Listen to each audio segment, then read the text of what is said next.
ಗೆಲ್ತೀರ ಅಂತ ನೋಡಿದ್ರೆ ಗೊತ್ತಾಗಲ್ವಾ?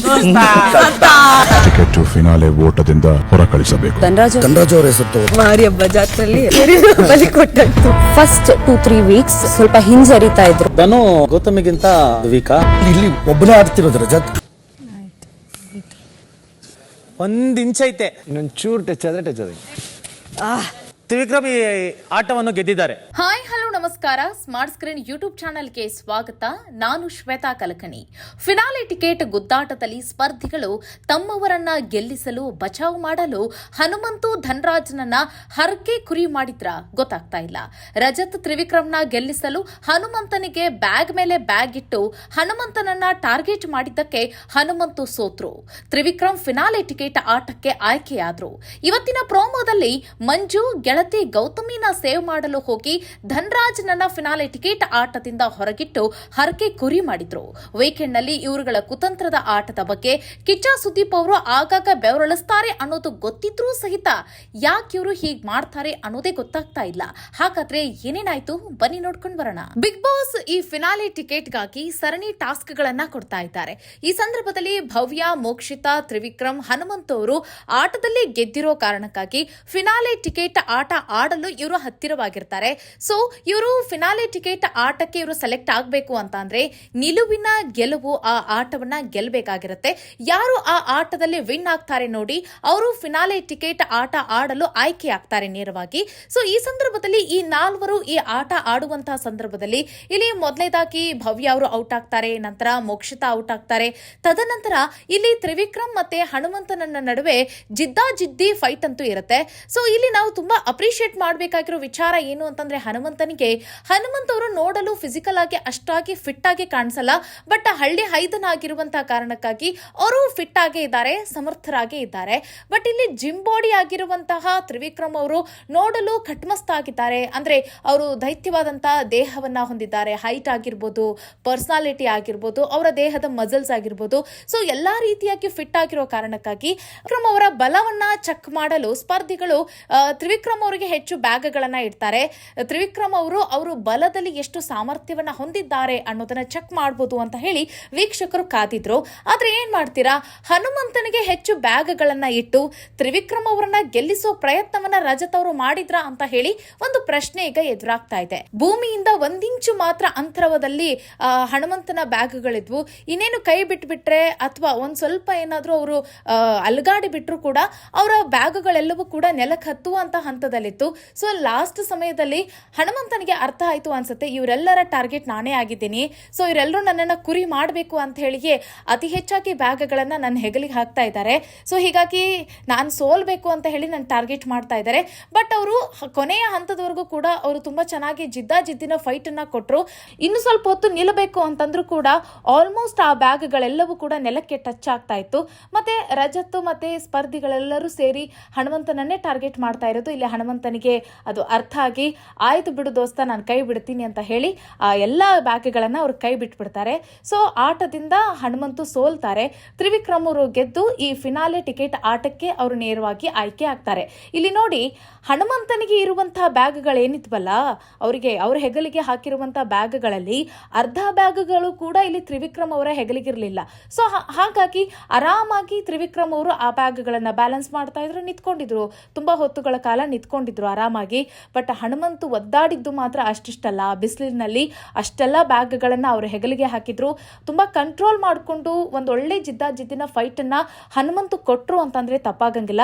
ಬಟ್ ಈ ವಿಚಾರ ಏನಿದೆಯಲ್ಲ, ಇದು ವೀಕೆಂಡ್ ನಲ್ಲಿ ಕಿಚ್ಚ ಸುದೀಪ್ ಅವರು ಈ ಪಾಯಿಂಟ್ ಅನ್ನ ತೆಗೆದುಕೊಳ್ತಾರೆ. ಹನುಮಂತನನ್ನ ಟಾರ್ಗೆಟ್ ಮಾಡಿ ಅಷ್ಟೆಲ್ಲ ಬ್ಯಾಗ್ಗಳನ್ನ ನೀವು ಅವ್ರಿಗೆ ಹಾಕಿದ್ರ ಅಂತ ಕೇಳ್ತಾರೆ. ಯಾಕಂತಂದ್ರೆ ಹನುಮಂತು ತ್ರಿವಿಕ್ರಮ್ ಅವ್ರಿಗೆ ಅಂತಂದ್ರೆ ನಾನು ಆಗ್ಲೇ ಹೇಳಿದೆ, ಅವರು ಜಿಮ್ ಮಾಡಿ ತುಂಬಾ ಬಾಡಿನ ಫಿಟ್ ಆಗಿ ಇಟ್ಕೊಂಡಿದ್ದಾರೆ. ಸೊ ಅಂತವರಿಗೆ ಹನುಮಂತು ಅಷ್ಟು ಫೈಟ್ ಕೊಟ್ಟಿದ್ದು ಮಾತ್ರ ಅದು ಒಂದು ಲೆಕ್ಕದಲ್ಲಿ. ನಿನ್ನೆ ಆಟ ಹೇಗಿತ್ತು ಅಂತಂದ್ರೆ ತ್ರಿವಿಕ್ರಮ್ ಅವರು ಫಿನಾಲೆ ಟಿಕೆಟ್ ಆಟಕ್ಕೆ ಸೆಲೆಕ್ಟ್ ಆಗಿರ್ಬೋದು, ಗೆದ್ದು. ಆದ್ರೆ ನಿಜವಾದ ಆಟದಲ್ಲಿ ಗೆದ್ದಿರೋದೇ ಹನುಮಂತ ಲಮಾಣಿ ಅಂತ ಹೇಳ್ಬೋದು. ಯಾಕಂದ್ರೆ ಅಲ್ಲಿವರೆಗೂ ಅವ್ರು ಅಷ್ಟು ಫೈಟ್ ಕೊಟ್ಟಿದ್ದು ಮಾತ್ರ ಎಲ್ಲರ ಮನಸ್ಸನ್ನ ಗೆದ್ದಿದ್ದು. ಮತ್ತೆ ಅಲ್ಲಿ ಕುಂತಿರುವಂತ ಸ್ಪರ್ಧಿಗಳು ಕೂಡ ವೆಲ್ ಡನ್ ಅಂತ ಕ್ಲಾಪ್ ಹೊಡೆದ್ರು. ಬಟ್ ಅವರೇ ಹೇಳಿರೋದು ಹನುಮಂತನಿಗೆ ಹೆಚ್ಚು ಬ್ಯಾಗ್ಗಳನ್ನ ಹಾಕಕ್ಕೆ ಅವರೇ ಹೆಸರುಗಳನ್ನ ಹೇಳ್ತಾ ಇದ್ದಿದ್ದು. ಬಟ್ ಅವರೇ ಮುಗಿದ ನಂತರ ವೆಲ್ ಡನ್ ಅಂತ ಹೇಳ್ತಾ ಇದ್ರು. ಇದು ಎಷ್ಟರ ಮಟ್ಟಿಗೆ ಸರಿ ಏನೋ ಗೊತ್ತಿಲ್ಲ. ಬಟ್ ಇನ್ನೊಂದು ವಿಚಾರ ಇಲ್ಲಿ ಧನರಾಜ್ ಅಂತಂದ್ರೆ ಹನುಮಂತನ ದೋಸ್ತ ಧನರಾಜನನ್ನು ಕೂಡ ಬಣ್ಣೂರು ಕುರಿ ಮಾಡಿದ್ದಾರೆ, ಹರಕೆ ಕುರಿ ಮಾಡಿದ್ದಾರೆ ಅಂದ್ರೆ ತಪ್ಪಾಗಂಗಿಲ್ಲ. ಸರಣಿ ಟಾಸ್ಕಿನಲ್ಲಿ ಮಂಜು, ಗೌತಮಿ, ಧನರಾಜ್, ಚೈತ್ರ ಇವ್ರು 4 ಸೋತಿರೋ ಕಾರಣಕ್ಕಾಗಿ ಈ 4ರಲ್ಲಿ ಯಾರನ್ನಾದ್ರೂ ಒಬ್ಬರನ್ನ ಈ ಟಿಕೆಟ್ ಟು ಫಿನಾಲೆ ಆಟದಿಂದ ಹೊರಗಿಡಬೇಕು ಅಂತಂದ್ರೆ ಯಾರ ಹೆಸರನ್ನ ಹೇಳಕ್ ಇಷ್ಟಪಡ್ತೀರಿ ಅಂತ ಹೇಳಿದಾಗ ಒಮ್ಮತದಿಂದ ಚೈತ್ರ ಅವರ ಹೆಸರನ್ನ ಹೇಳಿ ಚೈತ್ರ ಅವರನ್ನ ಆಟದಿಂದ ಹೊರಗಿಡ್ತಾರೆ. ತದನಂತರ ಇಲ್ಲಿ ಗೌತಮಿ, ಮಂಜು ಮತ್ತೆ ಧನರಾಜ್ ಅವರು ಉಳಿದಿರೋ ಕಾರಣಕ್ಕಾಗಿ ಈ 3ರಲ್ಲಿ ಯಾರ ಹೆಸರನ್ನ ಹೇಳಿ ಹೊರಗಿಡಕ್ ಇಷ್ಟಪಡ್ತೀರಾ ಅಂತ ಕೇಳಿದಾಗ ಅಲ್ಲಿ ನೇರವಾಗಿ ಧನರಾಜ್ ಅವರನ್ನ ಬಣ್ಣೂರು ಕುರಿ ಮಾಡಿ, ಹರಕೆ ಕುರಿ ಮಾಡಿ ಧನರಾಜ್ ಹೆಸರನ್ನ ಹೇಳ್ತಾ ಇದ್ದಾರೆ. ಮಂಜು ಆಗಿರ್ಬೋದು, ಗೌತಮಿ ಅವರಿಬ್ರು ಸಹಿತ ನಾವಿಬ್ರಲ್ಲಿ ಯಾರಾದ್ರೂ ಒಬ್ರು ಆಟದಿಂದ ಹೊರಗಿಡಬೇಕು ಅನ್ನೋ ಇಚ್ಛೆ ಅಂತೂ ಇಲ್ಲ. ಧನರಾಜ್ ಅವರ ಹೆಸರನ್ನ ಹೇಳಿ ಇಬ್ರು ಸೇರಿ ಒಮ್ಮತದಿಂದ ಧನರಾಜ್ ಅವರನ್ನ ಆಟದಿಂದ ಹೊರಗಿಟ್ಟಿದ್ದಾರೆ. ಸೊ ಇದು ಒಂಥರ ಅನ್ಫೇರ್ ಗೇಮ್ ಅಂತ ಹೇಳಿ ಎಲ್ರಿಗೂ ಸ್ಪಷ್ಟವಾಗಿ ಗೊತ್ತಾಯ್ತು. ಯಾಕೆ ಅಂತಂದ್ರೆ ಅಲ್ಲಿ ಗೌತಮಿ ಕೊಟ್ಟಿರುವಂತಹ ರೀಸನ್ ಮಾತ್ರ ತುಂಬಾ ವರ್ಸ್ಟ್ ಆಗಿತ್ತು ಅಂತ ಹೇಳ್ಬೋದು. ಈ ಬಿಗ್ ಬಾಸ್ ಕಾರ್ಯಕ್ರಮದ ಶುರುವಿನ 3 ವಾರದಲ್ಲಿ ಆಗ ಧನರಾಜ್ ಅವರು ಆಟ ಅಂತ ಬಂದ್ರೆ ಹಿಂಜರಿತಾ ಇದ್ರು, ಸರಿಯಾಗಿ ಡಿಸಿಷನ್ ತೆಗೆದುಕೊಳ್ಳಕ್ ಬರ್ತಾ ಇರಲಿಲ್ಲ. ಸೊ ಹೀಗಾಗಿ ಅವರನ್ನ ನಾವು ಈ ಆಟದಿಂದ ಹೊರಗಿಡ್ತಾ ಇದ್ದೀವಿ ಅಂತ ಹೇಳ್ತಾ ಇದ್ದಾರೆ. ಇವತ್ತಿನ ಮಾತಾಡಿ ಈ 3-4 ವಾರದರ ಬಗ್ಗೆ ಹೇಳಿ ಅಂತ ಹೇಳಿದ್ರೆ ಇವರು ಆರಂಭದಲ್ಲಿ ನಡೆದಿರುವ ಘಟನೆಗಳನ್ನ ಇಲ್ಲಿಗೆ ತೆಗೆದುಕೊಂಡು ಬಂದು ಹೇಳಿ ಈಗ ಅವ್ರನ್ನ ಆಟದಿಂದ ಹೊರಗಿಡ್ತಾ ಇದ್ದಾರೆ. ಸೊ ಹಾಗಾದ್ರೆ ಗೌತಮಿಯವರು ಪ್ರತಿ ವಾರದಲ್ಲೂ ಕೂಡ ಆಟ ಚೆನ್ನಾಗಿ ಆಡಿದಾರ, ಪ್ರತಿ ದಿನವೂ ಕೂಡ ಚೆನ್ನಾಗಿ ಆಟ ಆಡಿದಾರ. ಸೊ ಅದೆಲ್ಲವೂ ಕೂಡ ಇವರಿಗೆ ತಲೆಯಲ್ಲಿ ನೆನಪಾಗ್ಲಿಲ್ವಾ, ಗೊತ್ತಾಗ್ಲಿಲ್ಲ. ಇಲ್ಲಿ ಮಂಜು ಅವರು ಕೂಡ ಅಷ್ಟೇ. ಮಂಜು ಅವರು ಯಾವಾಗ್ಲೂ ಕೂಡ ಫೇರ್ ಗೇಮ್ ಆಡಿದಾರ, ಮಂಜು ಅವರು ಯಾವತ್ತೂ ಕೂಡ ಚೆನ್ನಾಗಿ ಆಟ ಆಡ್ಕೊಂಡೇ ಬಂದಿದ್ದಾರ. ಸೊ ಇದನ್ನೆಲ್ಲವೂ ಕೂಡ ಅವರು ಆಲೋಚನೆ ಮಾಡಿ ಸ್ವಲ್ಪ ಗಣನೆಗೆ ತೆಗೆದುಕೊಂಡು ವಿಚಾರ ಮಾಡಿ ಯಾರು ಫಿಟ್ ಆಗಿದ್ದಾರೆ ಆಟಕ್ಕೆ, ಯಾರು ಅನ್ಫಿಟ್ ಅನ್ನೋದನ್ನ ಲೆಕ್ಕಾಚಾರ ಮಾಡಬೇಕು. ಯಾಕೆ ಅಂತಂದ್ರೆ ಇತ್ತೀಚೆಗೆ ಧನರಾಜ್ ಅವರು ತಮ್ಮ ಆಟದ ಗೇರ್ನ ಚೇಂಜ್ ಮಾಡ್ಕೊಂಡಿದ್ದಾರೆ ಅಂತ ಹೇಳ್ಬೋದು. ಈ ಒಂದು 4-5 ವಾರದ ಹಿಂದೆಯಿಂದ ತುಂಬಾ ಚೆನ್ನಾಗಿ ಆಟವನ್ನ ಆಡ್ತಾ ಇದ್ದಾರೆ. ಎಂಟರ್ಟೈನ್ಮೆಂಟ್ ವಿಚಾರ ಆಗಿರ್ಬೋದು, ಆಟ ಅಂತ ಬಂದ್ರೆ ಆಟದಲ್ಲೂ ಕೂಡ ಸ್ಪರ್ಧಿಗಳಿಗೆ ಸರಿಯಾಗಿ ಫೈಟ್ ಕೊಡ್ತಾ ಇದ್ದಾರೆ. ಮತ್ತೆ ಮನೆ ಮಂದಿಯ ಎಲ್ಲರ ಜೊತೆಗೂ ಕೂಡ ತುಂಬಾ ಚೆನ್ನಾಗಿ ಮಾತಾಡ್ತಾ ಇದ್ದಾರೆ. ಹನುಮಂತನ ಜೊತೆ ಗೂಡಿ ತುಂಬಾ ಚೆನ್ನಾಗಿ ಎಂಟರ್ಟೈನ್ಮೆಂಟ್ ಅನ್ನ ಕೊಡ್ತಾ ಇದ್ದಾರೆ. ಸೊ ಪ್ರಾಮಾಣಿಕ ಮತ್ತೆ ನಿಷ್ಠಾವಂತ ಆಟಗಾರ ಅನ್ನೋ ಒಂದು ಹೆಗ್ಗಳಿಕೆಯೂ ಕೂಡ ಇದೆ. ಹನುಮಂತನಿಗೆ ಬಿಗ್ ಬಾಸ್ ಮನೆಯಲ್ಲಿ ಪ್ರಾಮಾಣಿಕ ನಿಷ್ಠಾವಂತ ಆಟಗಾರ ಅಂತ ಹೇಳ್ತಾರೆ.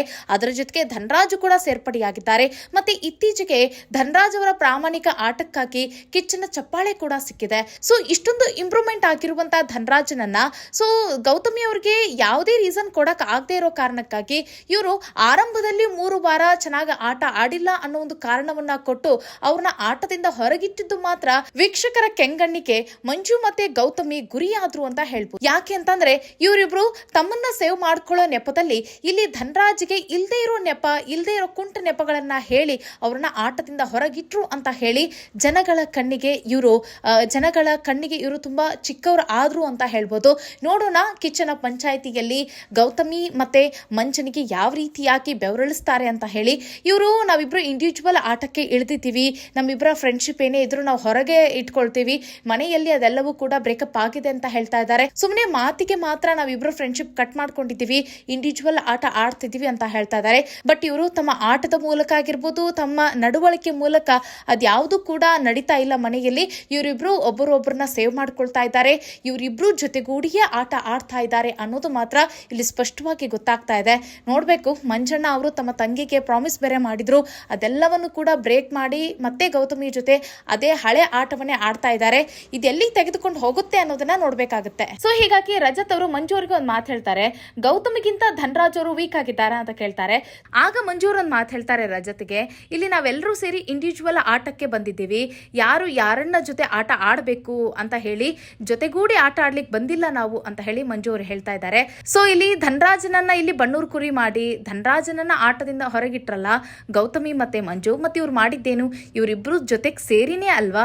ಸೊ ಇವರು ಇಬ್ರು ಸೇರಿ ಧನರಾಜನನ್ನ ಹೊರಗಿಟ್ಟಿದ್ದು ಮತ್ತೆ ಇದು ಯಾವ ಆಟ, ಇದು ಅನ್ಫೇರ್ ಆಟನೇ ತಾನೆ, ಮತ್ತೆ ಇವರು ಜೊತೆಗೂಡಿ ನಾವು ಆಟ ಆಡ್ತಾ ಇಲ್ಲ ಅಂತ ಹೇಳ್ತಾ ಇದ್ದಾರೆ. ಮತ್ತೆ ಇವರಿಬ್ರು ಜೊತೆಗೆ ಸೇರಿನೇ ಅಲ್ವಾ ಧನರಾಜನನ್ನ ಹೊರಗಿಟ್ಟಿದ್ದು. ಮಂಜು ಅವರು ಹೇಳ್ತಾ ಇರುವಂತ ಮಾತಿಗೆ ಅರ್ಥ ಇಲ್ಲ. ಮತ್ತೆ ಮಂಜು ಅವರು ಆಗಾಗ ಹೇಳ್ತಾ ಇದ್ದಾರೆ, ಗೌತಮಿ ಅವರು ಕೂಡ ಆಗಾಗ ಹೇಳ್ತಾ ಇದ್ದಾರೆ ನಾವಿಬ್ರು ಇಂಡಿವಿಜುವಲ್ ಆಟಕ್ಕೆ ಇಳ್ತಿದೀವಿ ಅಂತ ಹೇಳಿ.